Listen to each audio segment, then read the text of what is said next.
ದಾವಣಗೆರೆ ವಿಚಾರಕ್ಕೆ ಸಂಬಂಧಪಟ್ಟಂತೆ ಲೋಕಸಭೆಗೆ ಸ್ಪರ್ಧಿಸಲಿಕ್ಕೆ ಸಿದ್ಧ ಅಂತ ಹೇಳಿದ್ರು ಹಾಲಿ ಸಂಸದರ ಪತ್ನಿ.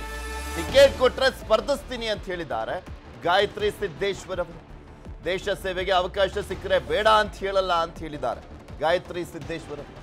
ನಿನ್ನೆ ತಾನೇ ನಾನು ಅಥವಾ ನಮ್ಮ ಕುಟುಂಬ ಸದಸ್ಯರಿಗೆ ಟಿಕೆಟ್ ಸಿಗುತ್ತದೆ ಅಂತ ಹೇಳಿದ್ರು ಬಿಜೆಪಿ ಸಂಸದ GM ಸಿದ್ದೇಶ್ವರ್. 4 ಬಾರಿ ಸಂಸದರು. ಆಲ್ಮೋಸ್ಟ್ 1996ರಿಂದಲೂ ಕೂಡ ದಾವಣಗೆರೆ ಲೋಕಸಭಾ ಕ್ಷೇತ್ರ ಮಾತ್ರ GM ಸಿದ್ದೇಶ್ವರ್ ಅವರ ಕುಟುಂಬದ ಹಿಡಿತದಲ್ಲೇ ಇರುವಂಥದ್ದು. ಅಂದರೆ ಅವರ ತಂದೆ 1-2 ಬಾರಿ ಸಂಸದರಾಗಿದ್ದಂಥವರು. GM ಸಿದ್ದೇಶ್ವರ್ ಅವರು 4 ಬಾರಿ ಸಂಸದರಾಗಿದ್ದಾರೆ. ಈಗ ಅವರ ಪತ್ನಿಗೆ ಟಿಕೆಟ್ ಅನ್ನುವಂಥ ಒಂದು ಚರ್ಚೆ ನಡೀತಾ ಇರುವಂಥದ್ದು. ಬಿಕಾಸ್ ಸಿದ್ದೇಶ್ವರ್ ಅವರಿಗೆ ಅಲ್ಲಿನ ಸ್ಥಳೀಯ ಬಿಜೆಪಿ ನಾಯಕರು ವಿರೋಧವನ್ನು ವ್ಯಕ್ತಪಡಿಸ್ತಾ ಇದ್ದಾರೆ. ಸೊ ಹೀಗಾಗಿ ಗಾಯತ್ರಿ ಸಿದ್ದೇಶ್ವರ್ ಅವರು ಸ್ಪರ್ಧೆ ಮಾಡ್ತಾರಾ, ಅವರಿಗೆ ಟಿಕೆಟ್ ಅನ್ನ ಕೊಡ್ಲಾಗುತ್ತಾ ಅನ್ನುವಂಥ ಪ್ರಶ್ನೆ ಇದೆ. ಬಿಕಾಸ್ ಪ್ರಭಾ ಮಲ್ಲಿಕಾರ್ಜುನ್ ಅವರು ಕಾಂಗ್ರೆಸ್ ಇಂದ ಸ್ಪರ್ಧೆ ಮಾಡಬಹುದು. ಪ್ರಭಾ ಮಲ್ಲಿಕಾರ್ಜುನ್ ಅವರು ಕಾಂಗ್ರೆಸ್ ಇಂದ ಮಹಿಳೆ ಸ್ಪರ್ಧೆ ಮಾಡಿದ್ರೆ ಅದಕ್ಕೆ ಟಕ್ಕರ್ ಕೊಡ್ಲಿಕ್ಕೆ ಗಾಯತ್ರಿ ಸಿದ್ದೇಶ್ವರ್ ಅವರೇ ಸೂಕ್ತ ಅಭ್ಯರ್ಥಿ ಅನ್ನುವಂಥದ್ರ ಬಗ್ಗೆ ಚರ್ಚೆ ಆಗ್ತದೆ. ಕಾದ್ ನೋಡ್ಬೇಕು ಏನಾಗುತ್ತೆ ಅಂತ.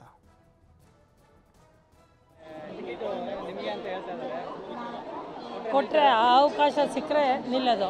ದೇಶ ಸೇವೆ ಮಾಡೋಕ್ಕೆ ಎಲ್ಲರಿಗೂ ಅವಕಾಶ ಇದೆ. ಯಾರಾದರೂ ಯಾವ ರೀತಿನೇ ಆದರೆ ಮಾಡ್ಬೋದು. ನನಗೆ ಈ ರೀತಿ ಸಿಕ್ಕರೆ ನಾನು ಮಾಡ್ತೀನಿ. ಆಗಬೇಕು, ಆಗೋದಿಲ್ಲ.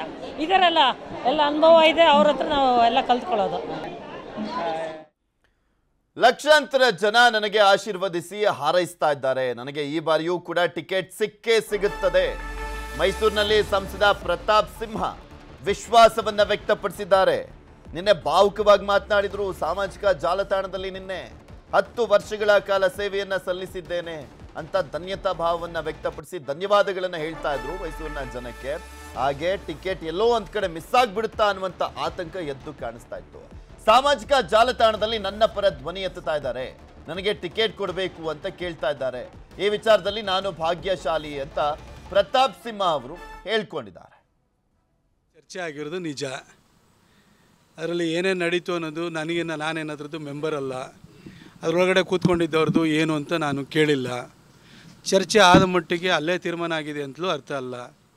ಅದು ಫೈನಲ್ ಲಿಸ್ಟ್ ಬಂದಾದಾಗ ಅದು ಖಚಿತವಾದ ಮಾಹಿತಿಯಾಗಿರುತ್ತೆ. ಆದರೆ ನಾನು ಹೇಳೋಕ್ಕೆ ಇಷ್ಟಪಡೋದು ಇಷ್ಟೇ, ಕಳೆದ 3-4 ದಿನಗಳಿಂದ ಇಡೀ ರಾಜ್ಯಾದ್ಯಂತ ನನ್ನ ಕ್ಷೇತ್ರದ ಆಚೆಗೆ ಲಕ್ಷಾಂತರ ಜನ ನನಗೋಸ್ಕರವಾಗಿ ಒಳ್ಳೆಯದನ್ನು ಬಯಸಿದ್ದಾರೆ.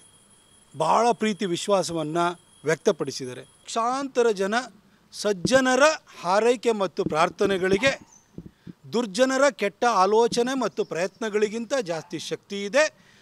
ಒಳ್ಳೆಯದಾಗುತ್ತೆ, ನನಗೆ ಟಿಕೆಟ್ ಸಿಗುತ್ತೆ, ಕೊಡಗು ಮತ್ತು ಮೈಸೂರಿನ ಜನರ ಸೇವೆ ಮಾಡಲಿಕ್ಕೆ ಮತ್ತೊಂದು ಅವಕಾಶ ಲಭ್ಯ ಆಗುತ್ತೆ ಅಂತೇಳಿ ನನಗೆ ವಿಶ್ವಾಸ ಇದೆ.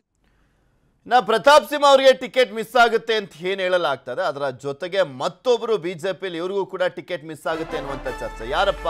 ಮಾಜಿ ಬಿಜೆಪಿ ರಾಜ್ಯಾಧ್ಯಕ್ಷರು, ಅಲ್ಲಿ ದಕ್ಷಿಣ ಕನ್ನಡದ ಸಂಸದರಾಗಿರುವಂಥ ನಳಿನ್ ಕುಮಾರ್ ಕಟೀಲ್ಗೂ ಕೂಡ ಬಹುತೇಕ ಬಿಜೆಪಿ ಟಿಕೆಟ್ ಮಿಸ್ ಆಗುವಂಥ ಸಾಧ್ಯತೆ ಇದೆ. ತೀವ್ರವಾಗಿ ವಿರೋಧ ಇದೆ. ದಕ್ಷಿಣ ಕನ್ನಡ ಲೋಕಸಭಾ ಕ್ಷೇತ್ರ ವ್ಯಾಪ್ತಿಯಲ್ಲಿ ನಳಿನ್ ಕುಮಾರ್ ಕಟೀಲ್ ಅವರ ವಿಚಾರಕ್ಕೆ ಸಂಬಂಧಪಟ್ಟಂತೆ ರಾಷ್ಟ್ರೀಯ ನಾಯಕರ ನಿರ್ಧಾರಕ್ಕೆ ಬದ್ಧ ಅಂತ ಹೇಳಿದ್ದಾರೆ ಸಂಸದ ಕಟೀಲ್ ಅವರು. ಪಕ್ಷ ನಿಂತ ನೀರಾಗಬಾರ್ದು, ಹೊಸವರು ಬರ್ತಾ ಇರಬೇಕು ಅನ್ನುವಂಥ ಮುಖಾಂತರ ಎಲ್ಲೋ ಒಂದು ಕಡೆ ಬೇರೆಯವ್ರಿಗೆ ದಾರಿ ಮಾಡಿಕೊಟ್ಟಂತ ಆಗ್ತಾ ಇದೆಯಾ ಕಟೀಲ್ ಅವರ ಈ ಒಂದು ಹೇಳಿಕೆ? ಮುನ್ಸೂಚನೆ ಸಿಕ್ಕಿದೆಯಾ ಅನ್ನುವಂಥ ಪ್ರಶ್ನೆಯೂ ಕೂಡ ಹೇಳುತ್ತೆ. ಪಕ್ಷ ಏನು ಹೇಳುತ್ತೋ ಅದನ್ನು ನಾವು ಮಾಡ್ತೇವೆ. ರಾಷ್ಟ್ರೀಯ ನಾಯಕರು ಯಾವ ತೀರ್ಮಾನವನ್ನು ಕೈಗೊಳ್ತಾರೋ ಅದಕ್ಕೆ ನಾವು ಬದ್ಧ, ಯಾವುದೇ ಅಸಮಾಧಾನ ಇಲ್ಲ ಅಂತ ಹೇಳಿದ್ರು ನಳಿನ್ ಕುಮಾರ್ ಕಟೀಲ್. ಅದೇ ನಮ್ಮ ಪಾರ್ಟಿ ವಿಶೇಷತೆ ಅದು ಸಾಮಾನ್ಯ ಕಾರ್ಯಕರ್ತರನ್ನು ಗುರುತಿಸಬೇಕು ಅಂತ ಹೇಳ್ತಕ್ಕಂಥದ್ದು. ಪಾರ್ಟಿಯ ರಾಷ್ಟ್ರೀಯ ನಾಯಕರು ಎಲ್ಲ ಯೋಚನೆಗಳನ್ನು ಆಯ್ಕೆ ಮಾಡ್ತಾರೆ, ಸಹಜ. ಅದನ್ನು ನಾನು ಸ್ವಾಗತಿಸ್ತೇನೆ. ನಮ್ಮದು ಇರತಕ್ಕಂಥ ಪರಿಕಲ್ಪನೆಗಳೇನು ಅಂತ ಹೇಳಿದ್ರೆ ನಿರಂತರವಾಗಿ ಪಾರ್ಟಿ ನಿಂತ ನೀರಾಗಬಾರ್ದು, ಹೊಸೊಬ್ಬರು ಬರ್ತಾ ಇರಬೇಕು, ಚಲಾವಣೆಯಲ್ಲಿ ಇರ್ತಾ ಇರಬೇಕು. ಹಾಗಾಗಿ ಪಾರ್ಟಿ ರಾಷ್ಟ್ರೀಯ ನಾಯಕರು ಏನು ತೀರ್ಮಾನ ತಗೋತಾರೋ ಅದಕ್ಕೆಲ್ಲಕ್ಕೆ ನಾವೆಲ್ಲ ಬದ್ಧರಾಗಿರ್ತೇವೆ. ಯಾರೇ ಆದರೂ ನಮ್ಮ ಗುರಿ ಇರ್ತಕ್ಕಂಥ ನರೇಂದ್ರ ಮೋದಿಯವರು ಮತ್ತೆ ಪ್ರಧಾನಿ ಆಗಬೇಕು, ಭಾರತೀಯ ಜನತಾ ಪಾರ್ಟಿ ಗೆಲುವಾಗಬೇಕು. ರಾಷ್ಟ್ರೀಯ ನಾಯಕರ ಯೋಚನೆಗೆ ಬದ್ಧರಾಗಿ ಕೆಲಸ ಮಾಡೋರು ನಾವೆಲ್ಲ. ಹಾಗಾಗಿ ಪಾರ್ಟಿ ಏನು ಹೇಳುತ್ತೋ ಆ ಕೆಲಸ ಮಾಡೋರು. ಗುಡಿಸು ಹೇಳಿದ್ರು ಗುಡಿಸೋರು, ಒಡಿಸೋರು, ಪಾರ್ಟಿ ಕೆಲಸ ಮಾಡಲಿಕ್ಕೆ ಇರೋರು ನಾವು. ಅಧಿಕಾರವೇ ಪ್ರಾಮುಖ್ಯ ಅಲ್ಲ. ಪಾರ್ಟಿ ಹಾಗೆ ರಾಷ್ಟ್ರೀಯ ನಾಯಕರುಗಳ ಚಿಂತನೆಗಳು ಏನಿರ್ತದೆ, ಯಾವ ರೀತಿಯಲ್ಲಿ ಹೇಗೆ ಬದಲಾವಣೆ ಮಾಡಬೇಕು, ಏನು ಮುಂದಕ್ಕೆ ಯೋಚನೆ ಮಾಡ್ತಾರೆ ಅವರು. ಇದು ಯಾವುದೋ ನಾನು ಸಾಮಾಜಿಕ ಜಾಲತಾಣಗಳ ಬಗ್ಗೆ ಹೆಚ್ಚು ತಲೆಕೊಡಿಸ್ಕೊಳ್ಳೋದಿಲ್ಲ. ಪಾರ್ಟಿ ನಿರ್ಧಾರ ಏನು ಮಾಡುತ್ತೋ ಅದಕ್ಕೆ ಬದ್ಧರಾಗಿರ್ತಕ್ಕಂಥವ್ರು ಮತ್ತು ನಾವು ಅದನ್ನೇ ನಂಬಿರ್ತಕ್ಕಂಥವ್ರು, ನಾವು ಕಾರ್ಯವನ್ನು ನಂಬಿರ್ತಕ್ಕಂಥವ್ರು. ಸಂಘಟನೆ ಕಾರ್ಯಕರ್ತರ ಆಧಾರದಲ್ಲಿ ಬೆಳೆದಿರ್ತಕ್ಕಂಥದ್ದು, ಕಾರ್ಯಕರ್ತರ ಆಧಾರದಲ್ಲಿ ಇದೆಲ್ಲ. ಇನ್ನು ಉಡುಪಿ ಚಿಕ್ಕಮಗಳೂರು ಲೋಕಸಭಾ ಕ್ಷೇತ್ರದಲ್ಲಿ ಕೋಟಾ ಶ್ರೀನಿವಾಸ್ ಪೂಜಾರಿ ಅವರ ಹೆಸರು ಕೇಳಿ ಬರ್ತಾ ಇರುವಂಥ ಹಿನ್ನೆಲೆಯಲ್ಲಿ ಪರಿಷತ್ ವಿಪಕ್ಷ ನಾಯಕ ಕೋಟಾ ಶ್ರೀನಿವಾಸ್ ಪೂಜಾರಿ ಅವರು ಪ್ರತಿಕ್ರಿಯೆಯನ್ನು ಕೊಟ್ಟಿದ್ದಾರೆ. ಪಕ್ಷ ಏನು ಅಂತ ನಿರ್ದೇಶನ ಕೊಡುತ್ತೋ ಅದರಂತೆ ಮಾಡ್ತೇನೆ ಅಂತ ಹೇಳಿದ್ದಾರೆ. ಅಂದರೆ ನಾನು ರೆಡಿ ಇದ್ದೇನೆ ಅಂತ ಹೇಳಿದ್ದಾರೆ.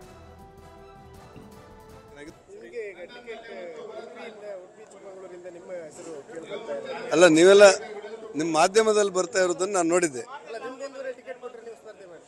ಮಾಧ್ಯಮದಲ್ಲಿ ಬರ್ತಾ ಇದೆ. ಈಗ ನಾನು MLC ಆಗಿ ಕೆಲಸ ಮಾಡ್ತಾ ಇದ್ದೇನೆ. ವಿರೋಧ ಪಕ್ಷ ನಾಯಕನಾಗಿ ನನ್ನ ಜವಾಬ್ದಾರಿ. ನಿಮ್ಮ ಮಾಧ್ಯಮದಲ್ಲಿ ಸುದ್ದಿ ಓಡಾಡ್ತಿದೆ, ಏನಂತ ಗೊತ್ತಿಲ್ಲ. ಪಾರ್ಟಿಯವರು ಏನು ನಿರ್ದೇಶನ ಕೊಡ್ತಾರೆ ಅನ್ನೋದ್ರ ಬಗ್ಗೆ ಯೋಚನೆ ಮಾಡ್ತಾ ಇದ್ದೀನಿ. ನಾನು ನಿನ್ನೆ ರಾತ್ರಿಯಿಂದ ನಾನು ಬರುವಾಗ ತಡ ಆಗಿತ್ತು, ಈವರೆಗೆ ಸಂಪರ್ಕ ಮಾಡಿರಲಿಲ್ಲ. ಈ ಒಂದು ಒಂದು 10 ನಿಮಿಷಕ್ಕೆ ಒಂದೊಂದು ಕಡೆಯಿಂದ ಫೋನ್ ಬರುತ್ತೆ. ಬೆಂಗಳೂರು ಆಫೀಸಿಂದ, ಡೆಲ್ಲಿ ಆಫೀಸಿಂದ, ಬೇರೆ ಬೇರೆ ಕಾರಣಕ್ಕೆ ಪಾರ್ಟಿಯ ಸಂಘಟನಾತ್ಮಕ ವಿಚಾರದಲ್ಲಿ ಫೋನ್ ಬರುತ್ತೆ. ಏನಂತ ಗೊತ್ತಿಲ್ಲ, ನೋಡಿ ನಿಮ್ಗೆ ಹೇಳ್ತೇನೆ. ಅಲ್ಲ, ಅದೇ ಹೇಳಿದೆ ನಿಮಗೆ. ಅಲ್ಲ, ಸಹಜವಾಗಿ ಪಾರ್ಟಿ ಬೇರೆ ಬೇರೆ ಯೋಚನೆಗಳ ಆಧಾರದಲ್ಲಿ ಕೆಲವು ನಿರ್ಧಾರಗಳನ್ನು ನಿರ್ದೇಶನ